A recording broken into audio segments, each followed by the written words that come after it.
અને ગોપીઓના ઝાંઝરનો રણકાર, કટી મેખલા એટલે કંદોરાની ઘૂઘરીનો રણકાર, કંકળમાં જડેલી ઘૂઘરીનો રણકાર, કર્ણફૂલમાં જડેલી ઘૂઘરીનો રણકાર, બધામાં અવાજ આવે કૃષ્ણ કૃષ્ણ કૃષ્ણ કૃષ્ણ કૃષ્ણ.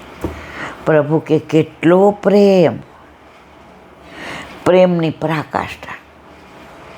એટલે એણે સામનેજીને કહ્યું પ્રભુ કે હાલો ગોપીઓની પાછળ જઈએ,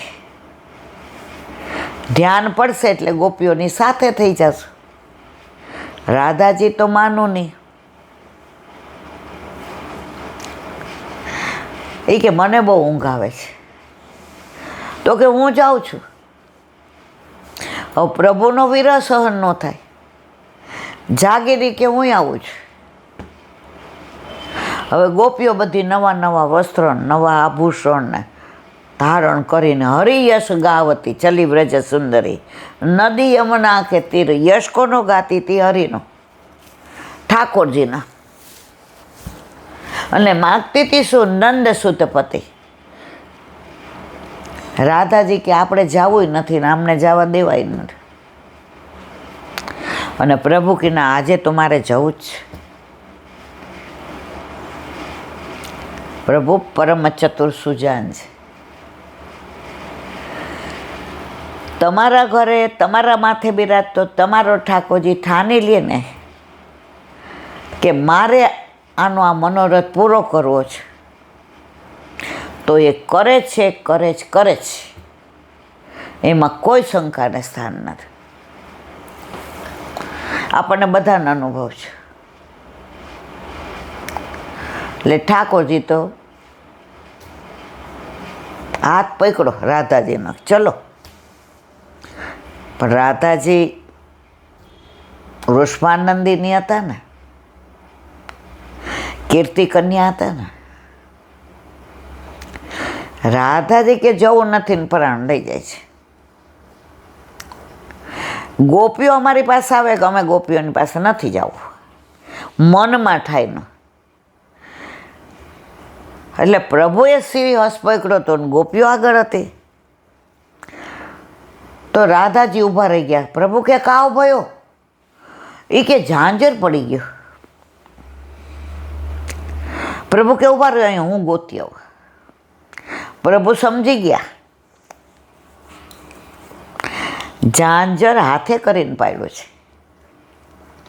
કે આ ગોતવામાં હવાર પડી જાય અને ગોપીઓ પાછી ઘરે વહી જાય.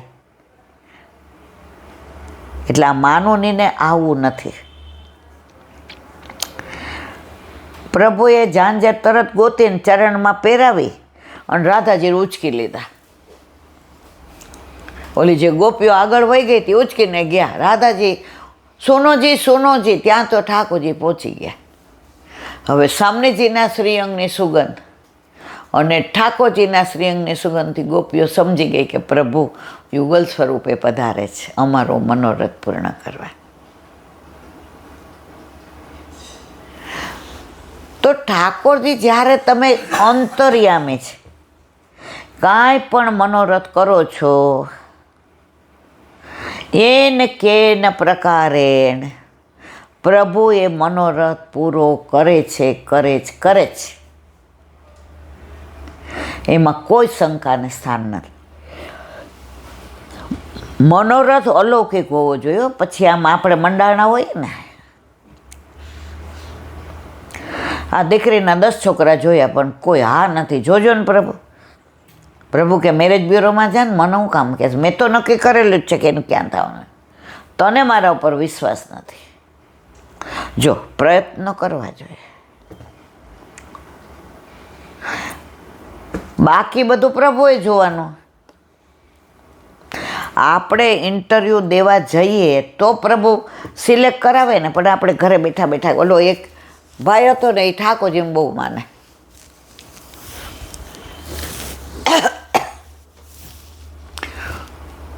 એ કે મારે તો મારા પ્રભુ સર્વસ્વ આમ તે. હવે નદીમાં નાવા પડ્યો તો એવું વેણ આવ્યું ને, ઓલો ખાડો અંદર ડૂબવા માંડ્યો. એ કે મારો પ્રભુ મને બચાવે તો બહાર જાઓ ને એને ભલે ડૂબી જાઓ. ત્યાં એક નાવવાળો નીકળ્યો, એ આ ઘરામાં ને કરી ગયા, આવી જાઓ, મારો હાથ પકડી લ્યો, જલ્દી પકડો. એ કે ના તું જા.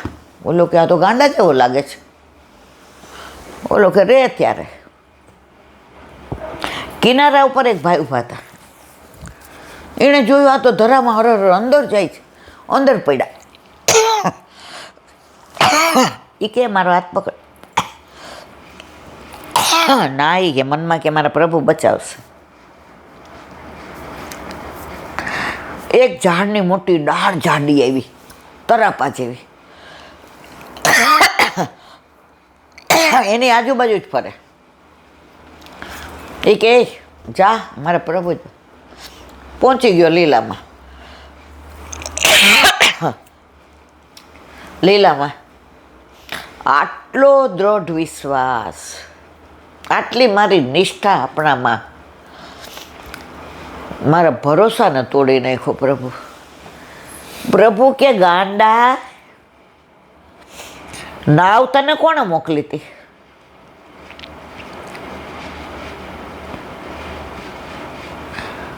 તને ઓલો માણસ કિનારા પરથી પડ્યો બચાવવા, એ કોણે મોકલ્યો હતો? ઓલી જાડી ડાળ આવી હતી તરાપા, કોણે મોકલી હતી? આટલી વાર બચાવાયો તો એ કે તમે તો નહોતો આવ્યા ને. ગાંડા, કોઈ પણ સ્વરૂપમાં પ્રભુ પધારે. મુરલી હાથમાં હોય ને મોરપીંછ હોય ને ગળામાં વૈભંતી માળા હોય ને પેળી પિત્તાંબરી, તો એવી ઈચ્છા રાખે છે. આપણા જીવનમાં કાંઈ પણ હોય ને, કોઈ પણ રીતે પ્રભુ પધારે છે. આવે અવતાર આવે, જ્ઞાન અવતાર આવે. હવે અહીંથી આપણે સામે રોડ ક્રોસ કરવો છે, આપણે આપણી ધૂનમાં છે. આ બાજુ ટ્રક આવે ને આ બાજુથી બસ, બધાની રાડ ફાટી ગઈ, ગયા હિલાબેન. અને કોક આવીને ધક્કો મારે, પડી એટલે થોડું વાગે મૂઢમાર, પણ મરતા કોણે બચાવ્યા? ધક્કો મારનાર કોણ? આવે અવતારમાં પ્રભુ આવ્યા. એ ધક્કો મારનાર મારો પ્રભુ જ હતો. પણ તમે ત્યારે એમ કહો ના પીળા પિત્તાંબર ને જરકસી જામા ને મોર પીંછ ને ગળામાં વજન. પ્રભુ કે બેન, પ્રભુ કોઈ પણ સ્વરૂપે આવે, પણ ત્યારે આપણે કાંઈ સારું કાર્ય થાય ને, આપણે બધા, મને ખબર જ હતી તમારાથી ન થાય પણ મારાથી થઈ જશે. હું કરું એ જ અજ્ઞાનતા, સકટનો ભાર જેમ સ્વામે તાણે. હું છે ત્યાં હરી નથી, હરી છે ત્યાં હું નથી. એક મ્યાનમાં બે તલવાર નો રહી.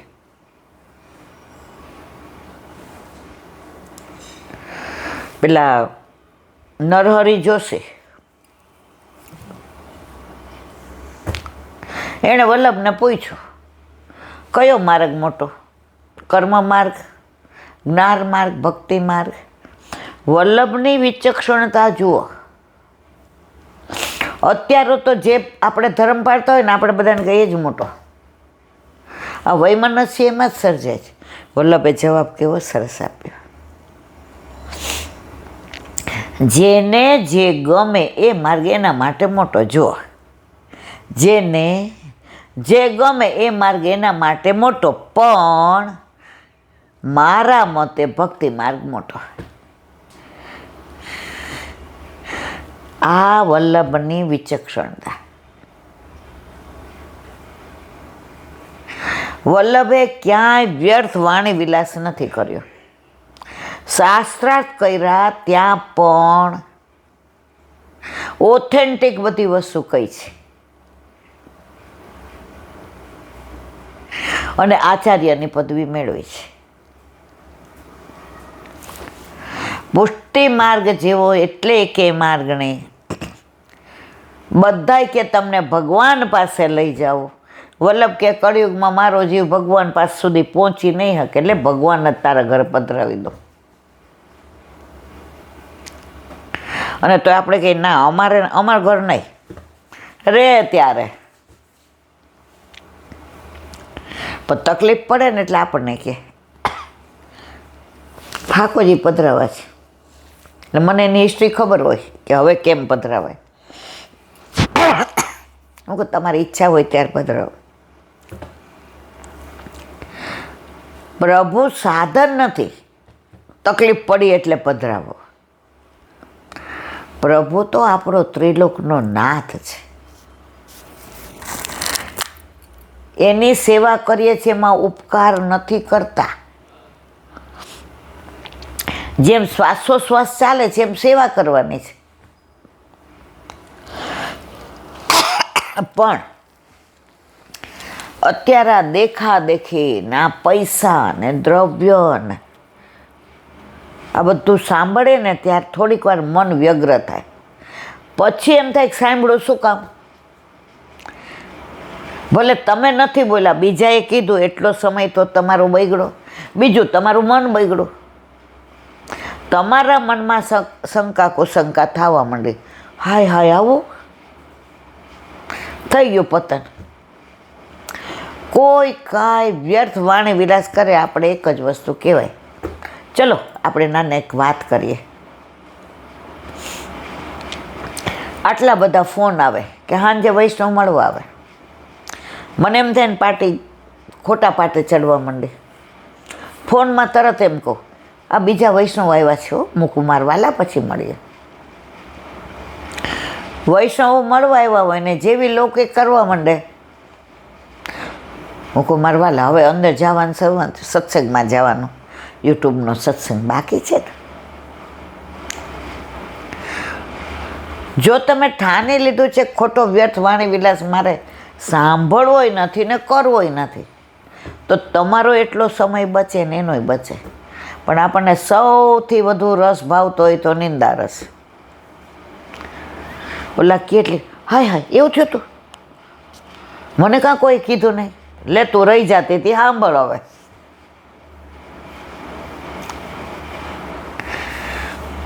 વાતનું વતેસર એ કરે થોડું આપણે કરીએ. આ સ્મયંતક મણિ પ્રભુ પેલા લઈને વયા ગયા હતા અક્રૂરજી. બધાએ ચોરીનો આ પ્રસન્નજીત બધાએ ચોરીનો આરોપ ઠાકોરજી ઉપર દ્વારકાધીશ પર મૂક્યો.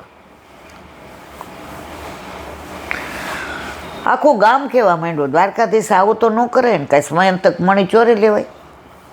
માયગો તો દીધો નહીં જો ચોર્યો એ પ્રભુને નથી મૂકતા. અને મળ્યો એટલે શું કે દ્વારકાધીશ કાંઈ આવું કરે ચોરી કરે. આ તો હારા હાવ નકામા હતા. જો પ્રભુ હારે આવું કરે મારવા આપણી યાર કરે કે ન કરે.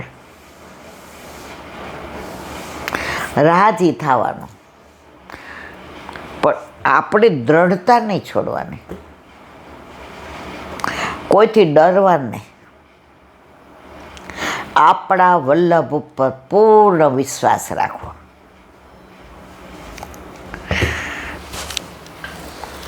ઘણા બધા એવા પ્રસંગો કહેતા હોય બધાય, અથવા તો અમે ગામડે જાતા આવતા હોય ત્યારે તો ઘણીવાર 2-3 પ્રસંગ યાદ આવી જાય ને ઘણીવાર એકેય ન આવે. તો એવો માર્ગ શ્રી વલ્લભ વરનો રે જ્યાં પ્રવેશ નહીં વિધિ હરનો રે.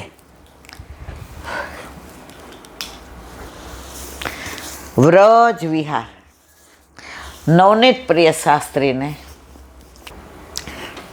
વ્રજ વિહાર નવનીત પ્રિય શાસ્ત્રીને ભગવત સ્મરણ.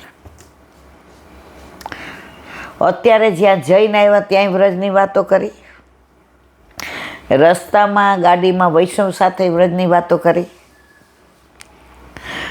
અને અત્યારે સત્સંગમાં પાછો વ્રજ યાદ આવ્યો. કારણ કે જ્યાં ગયા હતા ત્યાં લીલી પરિક્રમાની વાતો હતી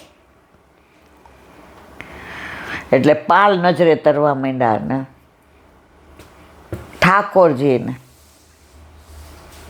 મનોરથના દર્શન થાય ને ઓલા ઢાઢી લીલાવાળા મોર પીછા લઈને આમ કરતા હોય ને મોર નૃત્ય કરતા હોય ને ખરેખર એકવાર તો લીલી પરિક્રમામાં જે આનંદ કર્યો છે, માહે પડ્યા મહાસુખ માણે દેખનહાર દાજે. તો કાલે આપણે કાળી નાગનું અનુસંધાન કરતા હતા. હવે આગળ લૌકિક ભોગ સેવા ફલમાં પ્રતિબંધ રૂપ છે, તેને દૂર કરવો જરૂરી છે. દોષને દૂર થાય, દુષ્ટનું દમન થાય, ઇન્દ્રિયોમાંથી વિષયો દૂર થાય, ઇન્દ્રિયોનો નાશ ન થાય. જો કાલે જ આપણે કીધું બધા એમ કે આ છોડીને આવો, વલ્લભ કે જેવો છે એવો આવી જા. તારી મેળાએ તું આ બધું કરીશ, મારે તને કેવું નહીં પડે. પરમ દિવસે ઓલા નાના 2 છોકરા આવ્યા હતા. હવે લોકો ભાજી પાઉં એવું ખાય ને એટલે લીલી ડુંગળી કે એવું ખાય. હવે ઠાકોરજી પુષ્ટ કરાવ્યા ગામડેથી બધા મળવા આવ્યા હતા. લગ્નમાં આવ્યા હશે એટલે કાંઈ ચેન્જ ન થાય. તો એની મમ્મીએ આમ એના વરના આમ ઠોસો માર્યો. એ કે આ વાત કરો ને. એટલે ઓલા 2 આમ કરે, એ ના ના પપ્પા ના, એ કે ના. હવે હું જોઈ ગઈ, મેં એ લોકો ના કરે તું કર હાલ. મને કે ના ના ઇલાનથી કાંઈ નહીં, ઠાકોરજી પધાર્યા પછી આનંદ છે આમ તેમ. એમાં એક કંઈક 6ઠામાં હતો ને કંઈક 9માં 10માં હતો. મેં કીધું કે ને, એટલે મમ્મી કે બધું સાચું કહી દે.